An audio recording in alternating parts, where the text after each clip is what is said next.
Total. Que peut faire le gouvernement pour enrayer la hausse des prix des carburants ? Le ministre de l'économie Roland Lescure reçoit dès demain les distributeurs et énergéticiens pour évoquer cette flambée des prix à la pompe, initiative qui s'ajoute aux propos du Premier ministre Sébastien Lecornu qui a demandé hier à Total Énergie de mettre en place, je cite, un plafonnement généreux des prix à la pompe. Caroline Baudry. Oui, sans donner davantage de précision, le Premier ministre maintient la pression sur Total qui s'est engagé à plafonner à 1,99 € le litre d'essence et 2,09 € celui de diesel tant que la crise durera.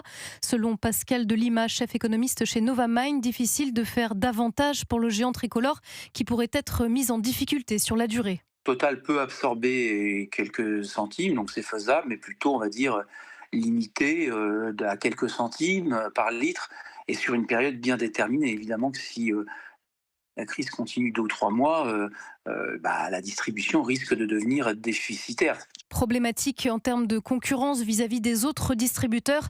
Au-delà du plafonnement des prix à la pompe, le Premier ministre est pressé par une partie de la classe politique de mettre en place une taxation des surprofits de l'entreprise.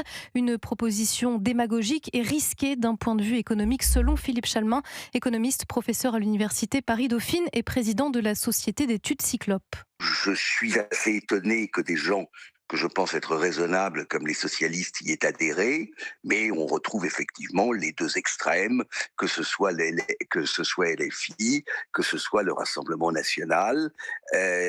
Total, comme toutes les compagnies pétrolières dans le monde, a profité de la hausse des prix. Ça voudrait dire que l'on taxe une entreprise française pour être dynamique à l'international, ce qui peut apparaître paradoxal. Selon ces deux spécialistes, le risque serait d'empêcher Total d'investir dans les énergies renouvelables, par exemple, voire d'inciter l'entreprise à quitter la France. Caroline Baudry pour Europe 1.